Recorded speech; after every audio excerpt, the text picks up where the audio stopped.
Thank you very much for the invitation to talk today, and thank you to the chair for the introduction. So yes, Campylobacter is a harmless commensal of broiler chickens. How many times have we seen that in a paper? Hundreds. It's still, even today, is still quoted that it is merely a harmless commensal of Campylobacter. And if I can do anything in the next 35, 40 minutes, it's to convince you that actually Campylobacter is not the harmless commensal that we think it is. Okay, so Campylobacter as a pathogen in the UK, it is really, really important to study in its own right. It's the leading cause of foodborne zoonosis worldwide. And actually, Campylobacter is a good model to study environmental and management influences within a poultry house, and also within animal production as well. There are 190,000 cases across the EU, so this isn't a small pathogen that we're talking about. Those are confirmed cases. So for every one of those confirmed cases, it's been estimated that there are a further 9 in the community. This has a massive draw on the healthcare resources. It's estimated that there's approximately 3 cases every 2 minutes. So if we were to work that out for the duration that we're spending sat in talks today, that would be quite a lot of people. Affects 1% of the EU population. So again, not small and not insignificant. So this is data from EFSA, which is from 2016, and you can see the big orange bar at the top, that's Campylobacter. That's why it's so important, that's why we invest heavily to study it. Well, I say closely followed, actually it's not closely followed, but Salmonella is its next biggest rival. And in comparison to some of the other diseases that we focus on, it's way out in the lead. Okay, so where is it from? Well, actually, it's found in most animals. So it's found in sheep, pigs, cows, wild birds, companion animals. It's also found in water. It's found in the environment. It survives quite well in the soil. It's found in unpasteurized milk. Pets with diarrhea are quite a big reservoir. But actually, the biggest culprit is chickens. So chickens and Campylobacter sort of go hand in hand. So here it is. This is what I have spent the majority of my career to date studying. I first came across Campylobacter in 2004, so we've had quite a long friendship. It's had its ups and its downs. Just when I think I understand what it's doing and I think I've got the upper hand, it throws me a curveball and I have to go back to the drawing board and think again. But yeah, here it is, a tiny little spiral-shaped bacterium with bipolar flagella. Okay, so just so that we're all sure what Campylobacter is going to cause us if we are unfortunate to get it, well, the classic symptoms of other foodborne pathogens: vomiting, diarrhea, abdominal pain, fever, chills. If you're really lucky, you'll get a mild infection, so, a couple of days feeling under the weather and you're okay. Actually, in some cases, it can be very serious. It can last from a few hours to several days. Most infections are self-limiting, so we don't need antibiotics to treat them. But in some cases, particularly in immunocompromised, actually it does cause a bit more of a problem. It's not trivial. WHO has named Campylobacter as the #1 foodborne pathogen. It's thought not to grow in food, but survive in food. And it has a low infectious dose of less than 100 cells. Okay, so we used to think Campylobacter, we'll just kill it by cooking, we'll kill it by processing in the poultry plant. There's no way it's going to survive a scald tank.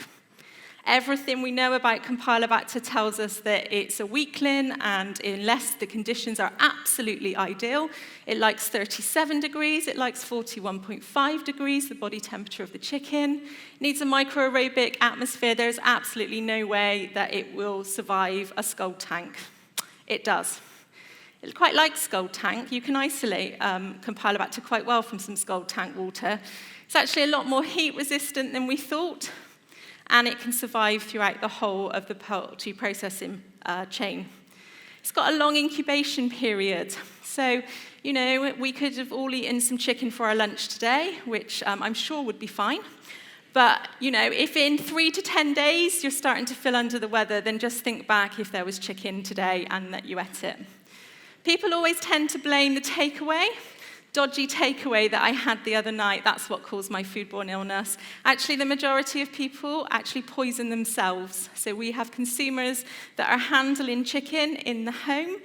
Some of these carcasses have up to 10 to the 9 bacteria on them, and they spread it nicely around their kitchen. Cross-contamination is quite profound in that case, and they poison themselves. But of course, it's never that. It's always that takeaway a few days ago. So yes, you can get high temperature with it, you can get abdominal pain, diarrhea, which is often bloody, particularly in children.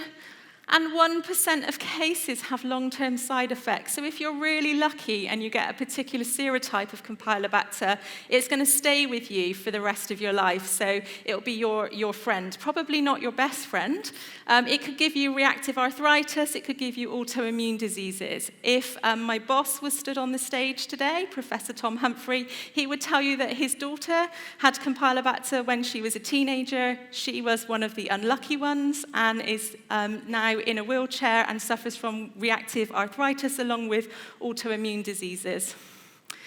Elderly people are more at risk. Immunocompromised are also at risk. Most of the deaths occur in people that already have conditions such as bowel cancer. So Campylobacter is not a killer. In the majority of cases, it only kills a few people, so I think that makes it okay, right? It's, you know, not headline news all the time, so it's fine. But chicken is the most important vehicle, and it is blamed for the majority of cases. We can link back with traceability. We can link back chicken as being the source in the majority of human cases. Okay, it doesn't matter where in the EU you are, your chicken flocks will have Campylobacter. So this is quite old data now. This is from 2008, but this is the number of positive broiler batches in the EU. So in the UK at the time, we were looking at 75.3% of our broiler batches that would have Campylobacter. Spain and Portugal were slightly higher in the 80s. I guess the best place to be would be Denmark, who had at the time 19%. So it is, unless you went further out to Finland, Finland are really good, 3.9% back in 2008. Their numbers are still low.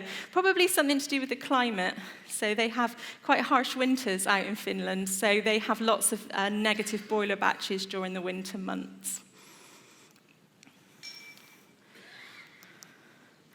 Okay, so I said that it doesn't make headlines. Actually, sometimes it does. So not people dying, but actually the headline here in the Daily Mail, deadly chicken cover-up. So yes, our supermarkets in the UK have, it says 6 in 10 supermarket birds have lethal bug, but Watchdog won't say what stores they are. So the misconception was, you know, that if you were buying a chicken that was organic, you would paid quite a lot of money for it from one of the more upmarket retailers, it wouldn't have Campylobacter. Actually, that's not true. So they now do name and shame. So there is data from the UK supermarkets that will show which broilers are positive in how many of it. Big incentives within the UK to reduce Campylobacter. So quite heavily led by the retailers after headlines like this, and work is still ongoing in that respect.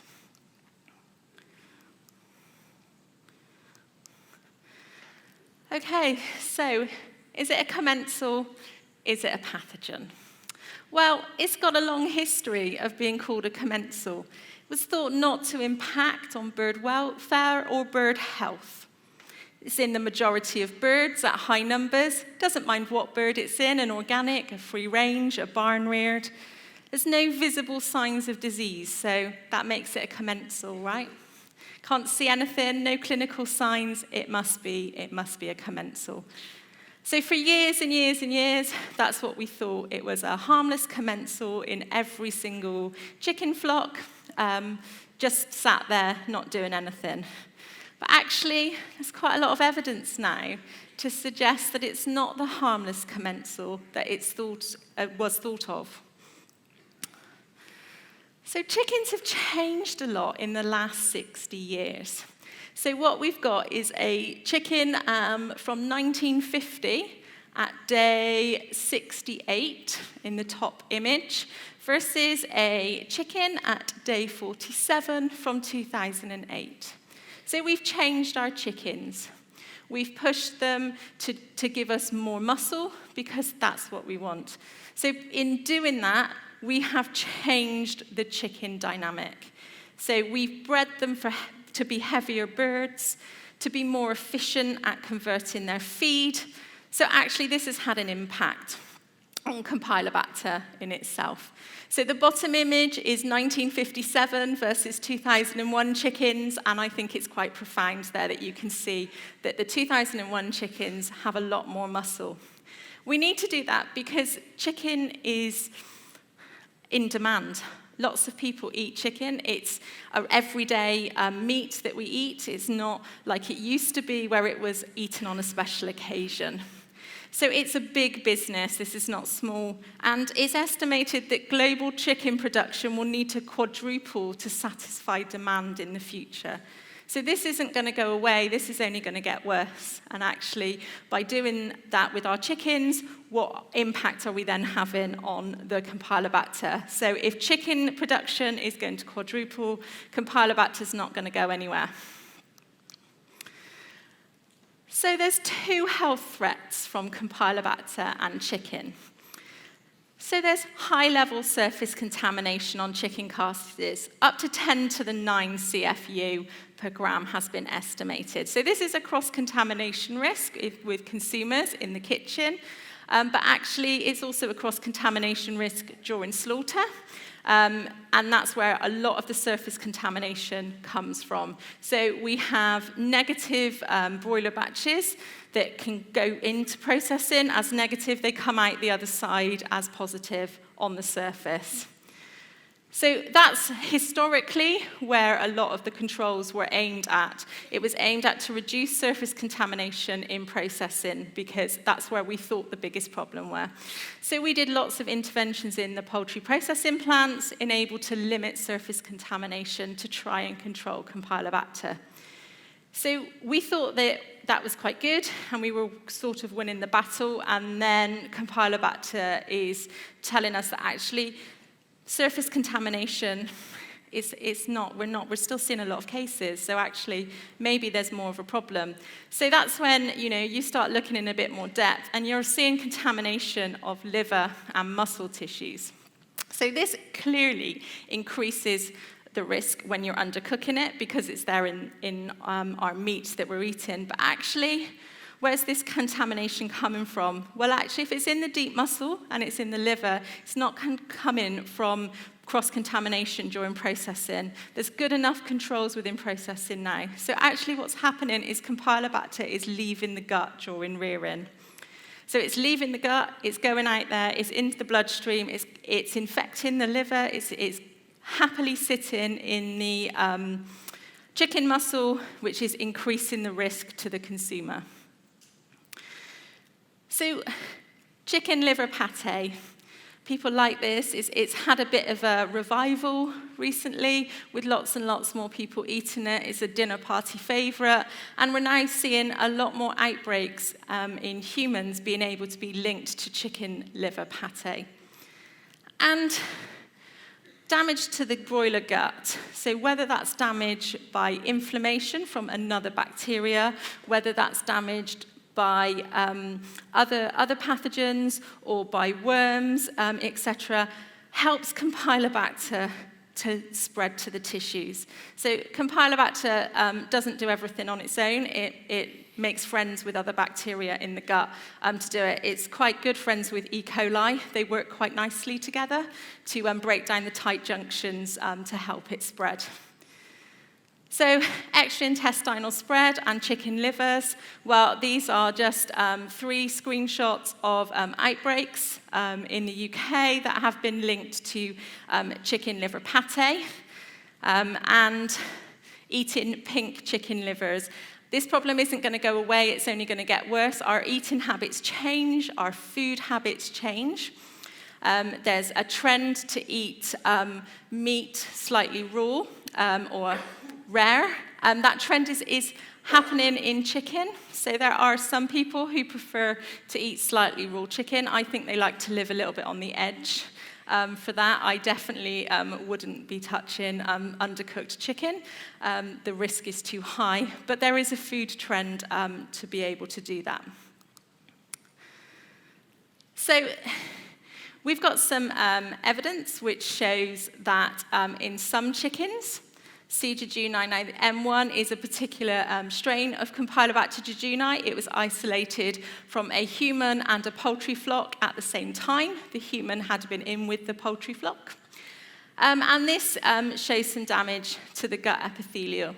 So what we've got here is we've got uninfected birds, and we've got two different breeds of birds, one that grows quite fast and one that grows a little bit slower. And what it's showing is that in the uninfected birds, we've got lovely, nice, healthy-looking guts. Actually, when we put Campylobacter M1 in the faster-growing birds, we're seeing a shortening of the villi, we're seeing fusion of the villi, we're starting to see some inflammation. And the effect wasn't as great in the slower-growing birds, but there is still some changes to the gut structure. So damage to the gut and diarrhea associated with the dysregulation of inflammatory responses can happen with C. jejuni M1. So this study was published in 2014. And at the time, it was when Professor Humphrey's group were at the University of Liverpool, and they thought that this was quite unusual, because what they actually saw was that C. jejuni in these birds was causing diarrhea. They were quite excited about this because it was probably one of the first recent evidence that chickens given C. jejuni M1 could get diarrhea. Now, at the same time, I was still working at the University of Bristol, and I was writing a book chapter on whether or not Campylobacter was a commensal or a pathogen in poultry. And being the conscientious postdoc that I am was at the time and still am, I went back to the literature, and I found a study in 1984 where they took some chickens, 288 chickens, and they fed them with live cells of C. jejuni isolated from diarrheal patients. Okay, so what this shows is that there was evidence back in 1984 that if you give chicken a strain which has come from humans with diarrhea, it causes a problem and causes diarrhea within the chickens. Okay, so at the time I wasn't very popular with Tom because I had just basically crashed his theory that he was going to be one of the first ones which show that Campylobacter causes diarrhea in chickens. It hasn't affected it. He did offer me a job in Swansea 4 years ago, so it's okay, we're friends again now. So this study in 1984, diarrhea in chickens. Okay, this study isn't heavily cited by the Campylobacter research community. It was published in quite an obscure journal, which might explain one of the reasons, but actually at the time it just didn't fit with the dogma of Campylobacter being a harmless commensal. If it was a harmless commensal, it wouldn't be causing diarrhea back in the 1980s in chickens. So this study went on to have more images where they showed distended intestines in chickens given C. jejuni. So again, evidence back in the 1980s that perhaps Campylobacter isn't the harmless commensal that it was being referred to at the time.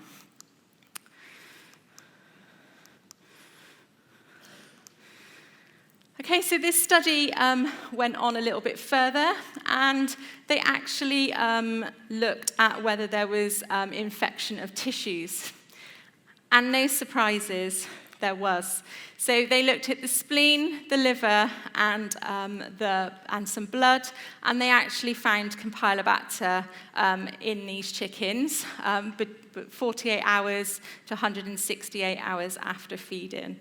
Okay, so this is evidence You know, that systemic invasion was happening right back in 1984.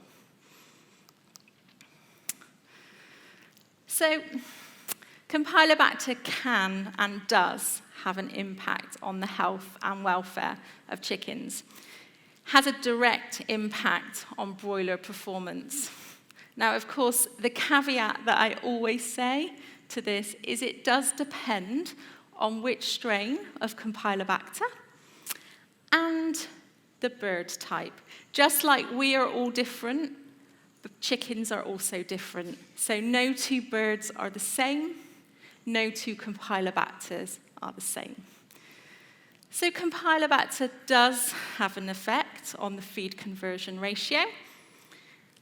Campylobacter infected birds tend to have to eat more to gain and maintain their weight, but they're less efficient at converting this food.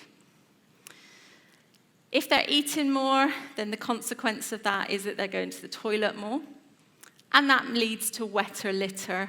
Wetter litter leads to foot and leg problems, and we can see in experimental studies where we have an increase in hockmarks and pododermatitis in birds that are infected with Campylobacter compared to our uninfected groups. So again, the impact on weight gain and health isn't new. So this is a paper from 1981, which actually shows a difference in the body weight between control and experimental birds. And experimental birds in this study are birds that were given C. jejuni. And it also shows that there is an effect on mortality and an effect on diarrhea. So what we thought we were studying that was new phenomenons actually had already been published over 30 years ago. And again, this study has been largely overlooked. So bringing us a little bit back up to date with some more recent findings. So this is some data from some studies that were carried out in Scotland and in Ireland. And these show that Campylobacter negative farms at thin. So in the UK, we still follow the practice of thinning our flocks. So this is where we overstock, and a few days before slaughter, about 5 days before they reach the right age, we remove a proportion of those birds so that they can carry on for 5 or 6 more days, so that they're still at stocking density at their life end. So when we do thinning, obviously we break down biosecurity because we're taking in equipment and people. So we do tend to see an increase in Campylobacter in our flocks between thin and between clearance. But this is telling us that Campylobacter negative farms at thin had better feed conversion ratios than farms that were positive at the thin time point. So this is showing us that actually Campylobacter does have an impact on feed conversion ratio, and so actually then gives us a little bit more of a tool and a bit of leverage that we can use to say that actually there's an economic impact here of having Campylobacter within the flock. So there's quite an interaction between chickens and Campylobacter. So we could regard it as an opportunistic pathogen in broilers, maybe like E. coli or Clostridia. But actually, we could consider it to be a true pathogen in chickens. It is causing them disease, it is causing them harm, and it is causing an impact on their health and welfare. So, of course, the bacteria may more easily infect animals that are compromised by poor health and poor welfare. So if we do everything else right, we've got a chance of controlling Campylobacter. If we've got a lot of unhealthy birds in flocks, then actually Campylobacter takes advantage of this and it spreads a lot quicker and it establishes itself a lot quicker. So we've got some studies which have shown links between wetter litter and actually E. coli. So if we've got E. coli infected birds, Campylobacter seems to proliferate. And Campylobacter that is excreted by the first infected bird means that it actually then more easily infects others, and it spreads rapidly throughout the flock. So the frequent culling of these sick birds may reduce the risk of Campylobacter infection. How we identify which bird is sick, well, that's heavily reliant on farmers' knowledge of the poultry, but it could help to control Campylobacter within the flocks.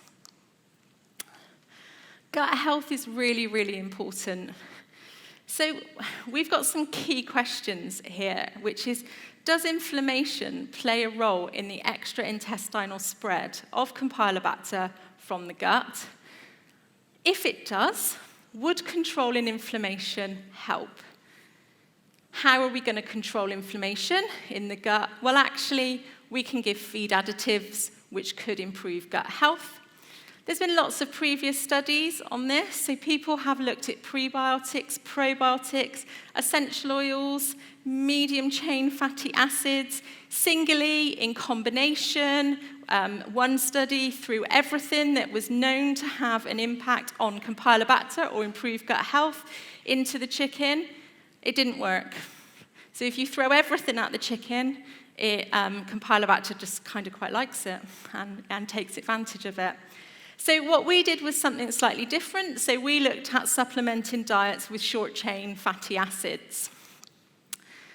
So we did this using salmon oil. So salmon oil is high in polyunsaturated fatty acids. It is a byproduct of the salmon oil, the salmon farming industry. They use a little bit of the salmon oil at the time. The rest of it was literally thrown away. And we've got some evidence which shows that a number of diseases in Western societies are thought to be due to an imbalance in polyunsaturated fatty acids. And we know from history that actually chickens way back when in the wild would have consumed leafy plants. And actually, they would have had far more short-chain N3 fatty acids than their domestic grain-fed counterparts that we have today. And some studies at the University of Bristol on laying hens showed that dietary short-chain C18 N3s decreased fractures and enhanced bone strength in laying hens. So there's some evidence there which shows that in feeding fatty acids does have an impact on the chickens. And N3 polyunsaturated fatty acids can also increase intestinal barrier function and have anti-inflammatory effects. So actually, the signs are looking quite good here that this is probably a good target to go for. So reducing inflammation could control Campylobacter. We know that Campylobacter acts with interferon gamma to break down tight junctions between cells. This causes a feedback loop of inflammation, allowing high numbers of Campylobacter across the epithelium. But there's very little work on this area, and none that at the time have used N3 polyunsaturated fatty acid diets to control Campylobacter infection. So our aim was really a simple one. Would feeding chickens an N3 supplemented diet control Campylobacter colonization? So we took Ross broiler chickens, we stocked them at commercial stocking density. We reared them on standard diets that were supplemented with either none, 0.5, 0.75, or 1% salmon oil, with the levels of salmon oil being reduced by half in the finisher and withdrawal feed. We infected them with Campylobacter jejuni M1 when they were 21 days old. This mimics the 2 to 3 week infection first sight that we see commercially. We took 10 birds at 7, 14, and 21 days post-infection. We looked at the liver, and we looked at the cecum. We scored them for hock marks and pododermatitis. We obviously recorded mortality throughout the study, and we were interested in their weights. So what happened? Well, Campylobacter numbers in the cecum at 7, 14, and 21 days post-infection. So what you see here by the asterisks is where there's a significant difference. So at 7 days post-infection, we saw a significant reduction between the control and 0.75% supplementation. By the time we got to 14 days post-infection, we saw a significant difference between the 0.5% supplemented and 0.75% supplemented. So this showed, 14 days post-infection, that diets containing salmon oil could reduce Campylobacter by between 90 and 99%. So this isn't insignificant. We're seeing up to a 2-log reduction in Campylobacter colonization. Now, I've put the 21-day post-infection graph up there to show you, because it fits with my theory that not all chickens are the same. Because obviously, the birds that we examined 7 days post-infection, well, those are gone, they're dead. These birds that we looked at 21 days post-infection, there's no significant difference here between supplementation. So is it that, you know, the supplementation has done its thing and now is actually predisposing them to disease? Or is it that we, because we've lowered the level by half, is it then it's just not having an effect? So those are still slightly unanswered questions. If we look to the livers, at 7 days post-infection, we saw significantly reduced livers in compared to the control in the 0.75 and 1% supplemented, and also the 0.75 to the 0.5 and the 1% to the 0.5 supplementation.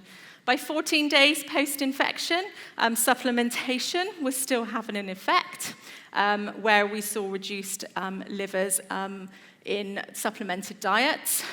And again, by 21 days post-infection, we didn't really see any positive livers in any of our birds, 1 positive liver in our unsupplemented group. So the number of positive livers did decrease with increase in polyunsaturated fatty acid in the diet. Mortality. So yeah, there was an effect on mortality, so we saw less deaths in our supplemented diets. Interestingly, in the 1% supplementation, we saw higher numbers compared to the other 2 supplementations. So actually, in this case, are we taking it too far?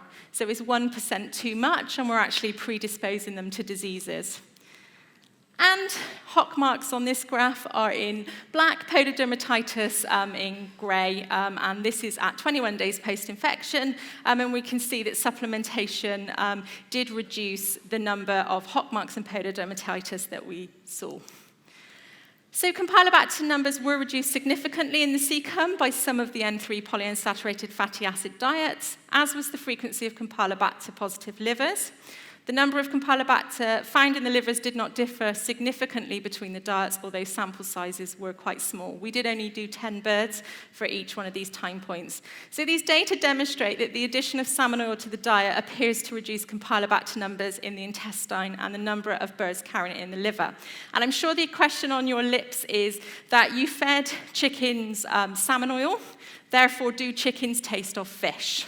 And I can categorically say that the chickens did not have any fishy taint. The reason I know that is because we reared some and we sent them off to be eaten by the University of Bristol taste panel. Basically, they're trained eaters, and there was no fishy taint in the meat at all.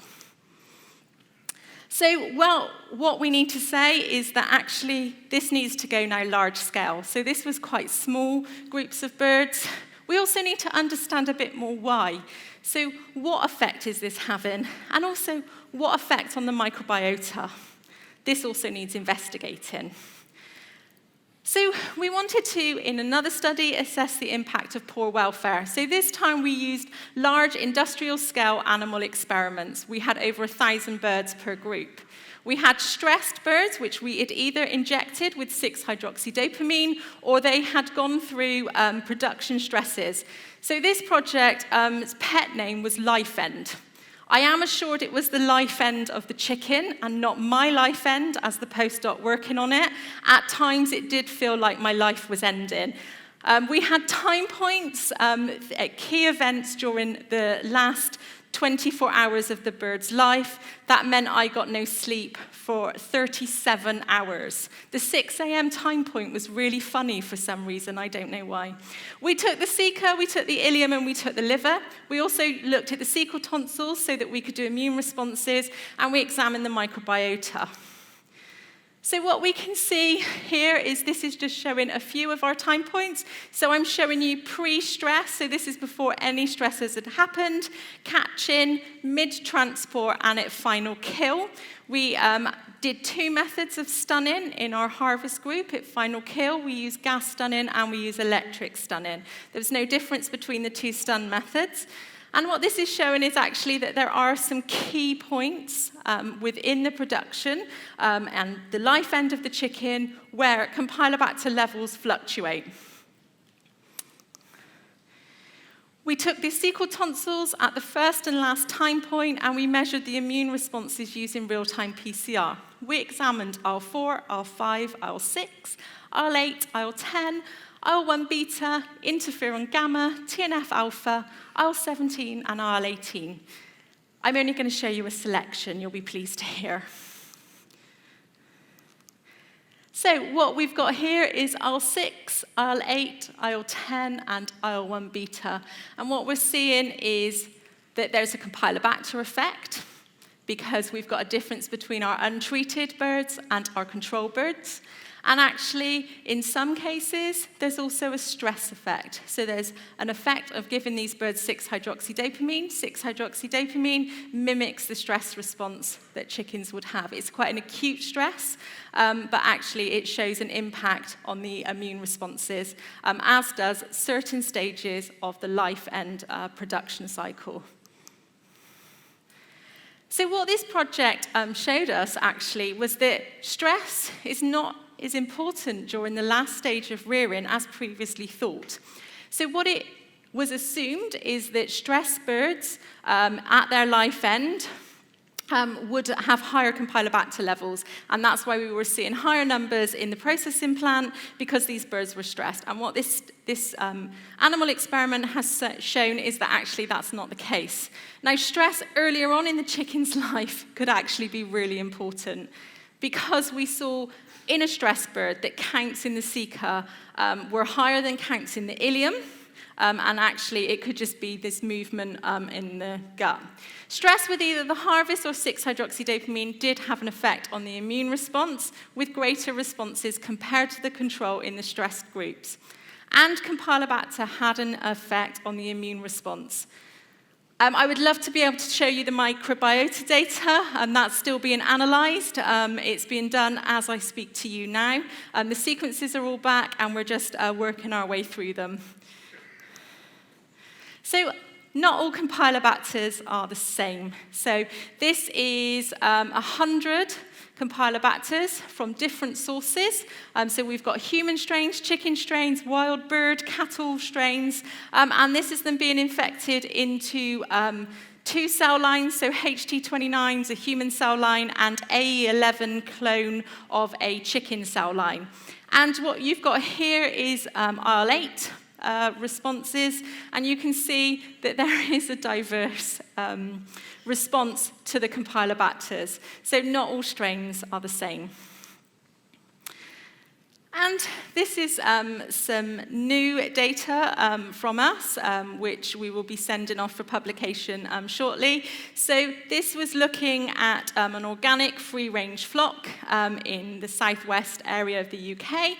We took the ceca, the ileum, and the liver from these birds, and we cultured them, and then we put them back through our AE11 cell line. And what this shows is that actually isolates that have been involved in extraintestinal spread are more invasive in vitro than isolates that came from the ileum or the cecum. So, what are the key messages? Well, I hope that I've convinced you that Campylobacter is not a harmless commensal. We've got data from the field and the lab for over 30 years, which shows that this isn't the case. It cannot be classed as a harmless commensal. It affects bird health, their welfare, and their performance. And impact does depend, though, on the bacterial strain and the bird type. We've got a real change in host pathogen dynamic. So chickens are very different from what they were. And Campylobacter is very different from what we thought it was. It can mutate, and it can take up DNA from other bacteria. It doesn't like to do all of the work itself. Exposure is difficult to prevent, and perhaps the best way forward is to improve resistance of chickens to Campylobacter. So I would just like to acknowledge a few people. So all of the salmon oil work was done when I was still at the University of Bristol, and I couldn't have done it without the help of the 3 people that are up on the screen there under the University of Bristol logo. I'd like to thank the Life End Project Consortium. So that's Nick Sparks at SRUC, Stephen Rushton at Newcastle, and Julian Ketley at Leicester, and BBSRC who funded that work. Thank you very much.